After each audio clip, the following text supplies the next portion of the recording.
Hello.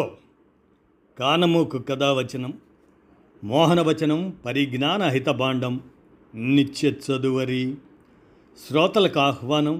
నమస్కారం. చదవదగునెవరు రాసిన తదుపరి చదివిన వెంటనే మరువక పలువురికి వినిపింపబూనిన అది ఏ పరిజ్ఞాన హితభాండమౌపో మహిళ మోహనవచనమై విరాజిల్లు. పరిజ్ఞాన హితభాండం లక్ష్యం ప్రతివారీ సమాచార హక్కు.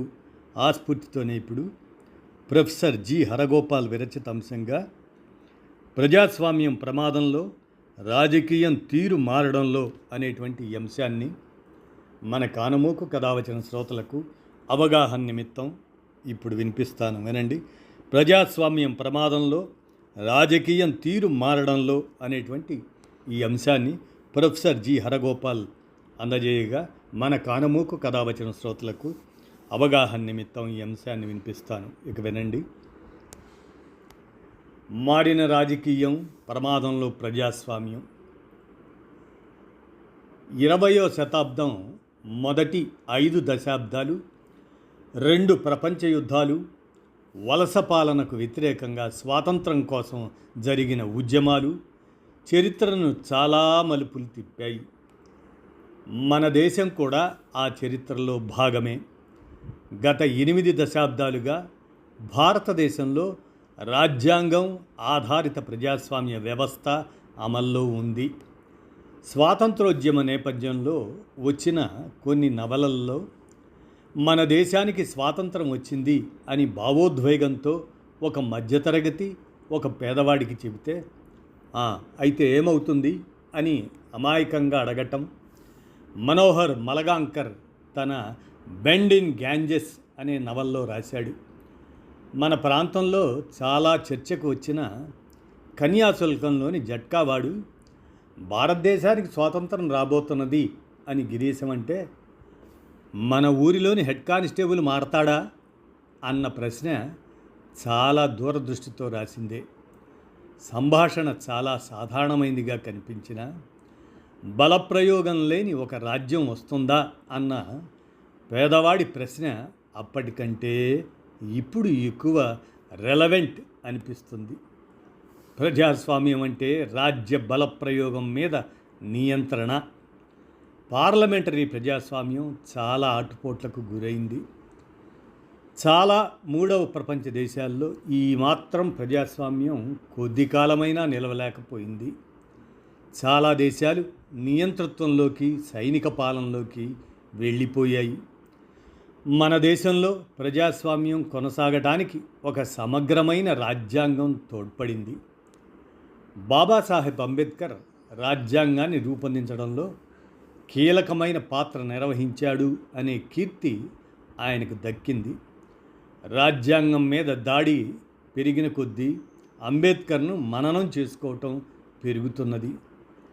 ఈ రాజ్యాంగంలోని ప్రాపంచిక దృక్పథం, పెట్టుబడిదారీ ఆర్థిక నమూనాని ఒకవైపు అంగీకరిస్తూనే సోషలిస్ట్ సమాజ నిర్మాణం జరగాలని ఒక మధ్య మార్గ ప్రయోగాన్ని వాగ్దానం చేసింది. ధనిక వర్గాలకి పెట్టుబడిదారీ పంథా, పేద వర్గాలకు సోషలిస్ట్ వ్యవస్థ అన్న ఒక మార్గం వేసే ప్రయత్నం చేసింది. దేశం 8 దశాబ్దాలుగా ఒక చిక్కు మార్గంలోనే చిక్కుకుంది. ఏ ప్రజాస్వామ్య వ్యవస్థ అయినా పేదల ప్రస్తావన లేకుండా, అసమానతలు తగ్గింపు, అందరికీ అవకాశాలు, మనుషులంతా సమానమే అన్న భావన లేకుండా నిలవడం కష్టం.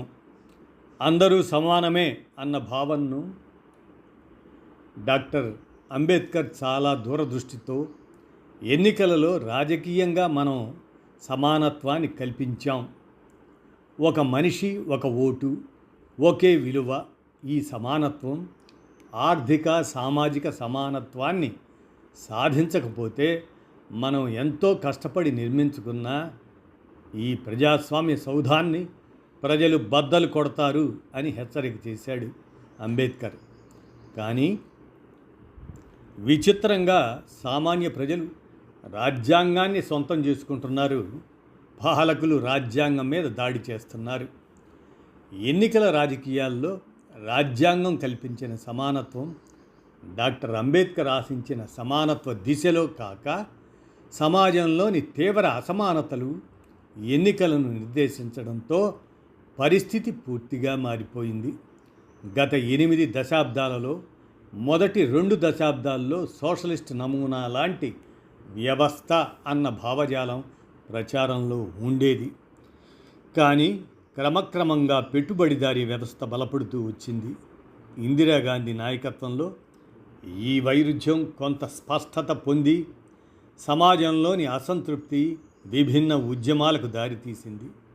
ఈ అసంతృప్తిని గ్రహించిన ఇందిరాగాంధీ పేదరికాన్ని రాజకీయాల్లో ఒక ప్రధాన అంశంగా ముందుకు తీసుకురావడంతో ఎన్నికల్లో పెద్ద ఎత్తున ఓట్లను సమీకరించుకోగలిగారు. ఆమె భావజాలం వల్ల ధనిక వర్గాల సమీకరణ బలపడటం, పేద వర్గాల ఆకాంక్షలు పెరగటం వల్ల వైరుధ్యాలు తీవ్రతరం కావటంతో సంక్షోభంలో చిక్కుకున్న ఇందిరాగాంధీ రాజ్యాంగంలో ప్రజలకు కల్పించిన ప్రాథమిక హక్కులను రద్దు చేసి అత్యవసర పరిస్థితిని ప్రకటించారు. భారతదేశంలోని రాజ్యాంగ ప్రజాస్వామ్యం అదే కాన్స్టిట్యూషనల్ డెమోక్రసీ ఎంత బలహీనంగా ఉందో ఒక్కసారి బయటపడింది. ఏ కారణం వల్ల ఇందిరాగాంధీ ఎమర్జెన్సీ ఎత్తివేసి ఎన్నికలు ప్రకటించిందో ఇప్పటికీ ఆ కారణాలు పూర్తిగా విశ్లేషించలేదు. ఆమె ఎన్నికలు ప్రకటించినప్పుడు జయప్రకాష్ నారాయణ్, అటల్ బిహారీ వాజ్పేయి, అరుణ్ శౌరి కలిసి ప్రతిపక్షాలు ఏం చేయాలి అని చర్చించినప్పుడు అరుణ్ శౌరి ఎన్నికలను బహిష్కరించాలి అని ప్రతిపాదిస్తూ నియంత ఎప్పుడూ తన విజయాన్ని గ్యారంటీ చేసుకోకుండా ఎన్నికలకు వెళ్ళరు అని అంటే ప్రజలను మనం అంత తక్కువగా అంచనా వేయకూడదు. సమాజం భయంలో ఉన్న మాట వాస్తవం. జనాన్ని మనం సమీకరించగలిగితే వ్యక్తులుగా భయపడుతున్న వాళ్ళే సమిష్టిలో ధైర్యాన్ని కూడగట్టుకుంటారు. భయానికి మందు సమిష్టిలోనే ఉంది అని జయప్రకాష్ నారాయణ్ చెప్పారని అరుణ్ శౌరి వ్యక్తిగత చర్చలో నాతో అన్నాడు అని హరగోపాల్ గారు అంటూ, కాబట్టి ఎన్నికల్లో పాల్గొనాలనే నిర్ణయం తీసుకున్నామని అరుణ్ శౌరి అన్నాడు. ఎన్నికల రాజకీయ చరిత్రలో మన దేశంలో 1977లో మొదటిసారిగా ప్రజలు భయం నుంచి బయటపడి అధికార పార్టీనే గాక వ్యక్తిగతంగా ఇందిరాగాంధీని కూడా ఓడించారు. అప్పటి వరకు బలమైన నాయకుడు లేదా నాయకత్వం కేంద్రంగా నడిచే రాజకీయాల స్థానంలో సమిష్టి నాయకత్వం అధికారంలోకి వచ్చింది. భావజాల పరంగా భిన్న భావజాలాలు ఉన్న కమ్యూనిస్ట్ పార్టీ, జార్జ్ ఫెర్నాండెజ్, జగజ్జీవన్ రామ్, మొరార్జీ దేశాయ్, అటల్ బిహారీ వాజ్పేయి, అద్వానీ ఈ సమిష్టి నాయకత్వంలో భాగం. ఇంత వైరుధ్యమైన సంకీర్ణ ప్రభుత్వం ఎక్కువ కాలం నిలవలేకపోయింది. ఎన్నికల్లో ప్రజలు అంత పెద్ద ఎత్తున మద్దతు ఇచ్చినా, అంత ప్రజాబలం ఉన్నా జనతా పార్టీ కూలిపోవటం వెనక ఓట్ల రాజకీయాల కంటే భిన్న ప్రయోజనాల మధ్య వైరుధ్యాలు దేశ రాజకీయాలను ప్రభావితం చేస్తున్నది అన్నది ఒక వాస్తవ అనుభవంలోకి వచ్చింది. ఇందిరాగాంధీ రెండవసారి గెలిచినప్పుడు ఆమె రాజకీయ పరిభాషలో చాలా మార్పు వచ్చింది.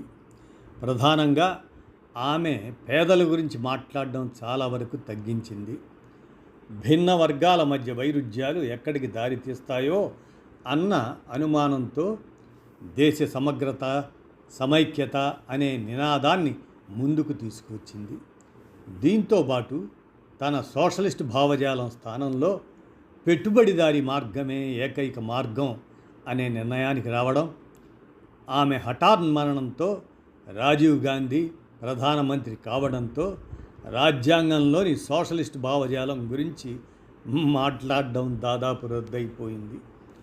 పెట్టుబడిదారీ పంథా నియో లిబరలిజం అవతారం తీసుకోవడంతో దానికి ఉండే కొన్ని కనీస ప్రమాణాలు ఎన్నికలు నిష్పక్షపాతంగా నిర్వహించడం, ధన ప్రవాహం నిరోధించడం, రాజ్యాంగ సంస్థల స్వయం ప్రతిపత్తిని కాపాడటం, విశ్వవిద్యాలయాల సృజనాత్మక సంస్థలుగా పనిచేయటం ఇలాంటివి కూడా పాటించలేదు. ఈ నేపథ్యంలోనే ఎన్నికల రాజకీయాల స్వభావమే మారిపోయింది. పెట్టుబడిదారీ వ్యవస్థ ప్రజాస్వామ్యం అనే భావనను విస్తృతంగా ఉపయోగించి పెరుగుతున్న సంపదకు ఒక గౌరవాన్ని కలిగించే ప్రయత్నం చేస్తుంది. కొంతవరకు ప్రజల మద్దతును కూడగడుతుంది. నియో లిబరలిజానికి ఆ అవసరం కూడా లేకుండా పోయింది. రాజ్య స్వభావమే చాలా మార్పునకు గురైంది. సంపద జగన్నాథరథ చక్రాల్లాగా ముందుకు పోతున్నది. ఇందిరాగాంధీ 1970ల్లో అప్పటి వైరుధ్యాల వల్ల రాజ్యాంగాన్ని తాత్కాలికంగా పక్కకు పెడితే అప్పటి ప్రతిపక్షాలు పోరాడాయి, కానీ కలిసి పనిచేయలేకపోయాయి. కనీసం జనతా పార్టీ కొంతకాలమైనా అధికారంలోకి వచ్చింది. ఇప్పుడు అప్పటి సంక్షోభం కంటే తీవ్రమైందైనా ప్రతిపక్షాలు కలిసే ప్రయత్నమే ముందుకు సాగడం లేదు. కలిసి ఎన్నికల్లో పోటీ చేయడం సాధ్యమే కావటం లేదు. వీటిని కలపడానికి ఒక జయప్రకాష్ నారాయణ్ వంటి నాయకుడు ఎవరూ లేరు. ఎన్నికలు సారంలోనే కాదు, రూపంలో కూడా మారిపోయాయి. ఎన్నికలే ప్రజాస్వామ్యం కాదు, అవి ప్రజాస్వామ్యంలో ఒక భాగం. నిజమైన ప్రజాస్వామ్యం ప్రజా చైతన్య స్థాయిని బట్టి, నిరంతర జాగరూకతను బట్టి సమస్యలకు సమిష్టిగా స్పందించే ఒక సజీవ పౌర సమాజం మీద ఆధారపడి ఉంటాయి. రాజ్యాంగాన్ని, ఎన్నికల వ్యవస్థని, ప్రజాస్వామ్యాన్ని, ఒక మానవీయ సమసమాజ స్వప్నాన్ని కాపాడుకోవటం ఇప్పుడు చాలా అవసరం అని ప్రొఫెసర్ జి హరగోపాల్ గారు భావిస్తూ ఈ అంశం ప్రజాస్వామ్యం ప్రమాదంలో, రాజకీయం తీరు మారడంలో అనేటువంటి అంశాన్ని మన కానమోకు కథావచన శ్రోతలకు మీ కానమోకు స్వరంలో అవగాహన నిమిత్తం వినిపించాను. విన్నారుగా, ధన్యవాదాలు.